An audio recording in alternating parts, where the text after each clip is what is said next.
શ્રી કૃષ્ણ પશુપાલક મિત્રો અને ખેડૂત મિત્રો, ખાસ કરીને ઉનાળાની ઋતુ ચાલુ થઈ ગઈ છે અને પશુને ગરમી ન લાગે એના માટે આપણે શું કરી શકીએ?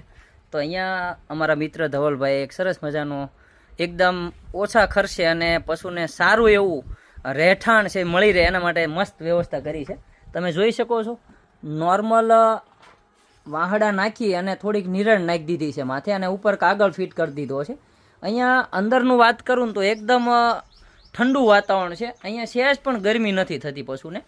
એટલે તમે 4-5 પશુ રાખતા હોય અને તમારી પાસે બહુ વધારે એવી કોઈ સગવડતા ન હોય તો તમે આ રીતના નોર્મલ શેડ છે એ પશુઓ માટે બનાવી શકો છો. અને આનાથી ઉનાળા દરમિયાન આપણા પશુને એક સારું રહેઠાણ છે આપણે એવી વ્યવસ્થા કરી શકીએ છીએ. અને 24 કલાક પાણી મળી રહે એ વ્યવસ્થા તમારે ખાસ ઉનાળા દરમિયાન કરવાની છે. દિવસમાં તમારે 3 વખત જો પાણી દેખાડતા એની જગ્યાએ 5 વખત પાણી દેખાડવું. પાણી જેટલી વખત ઉનાળામાં વધારે પીશે એટલું આપણા પશુની તંદુરસ્તી સારી રહેશે, દૂધ ઉત્પાદન છે જાળવી રાખશે. તો ખાસ આ વિડીયોનો માધ્યમ એવો જ છે કે એક સારું રહેઠાણ તમે ઓછા ખર્ચે બનાવી શકો છો અને એક પાણીની વ્યવસ્થા તમે આવા નાનકડા એવા શેડની અંદર કરી શકો છો. તો આઈ હોપ તમને આ વિડીયોની અંદર શીખવા, સમજવા અને જાણવા મળ્યું હોય તો આ વિડીયોને શેર કરી દો. અને હા મિત્રો, આવા જ વિડીયો જોવા માટે આપણા પેજને ફોલો કરી નાખો.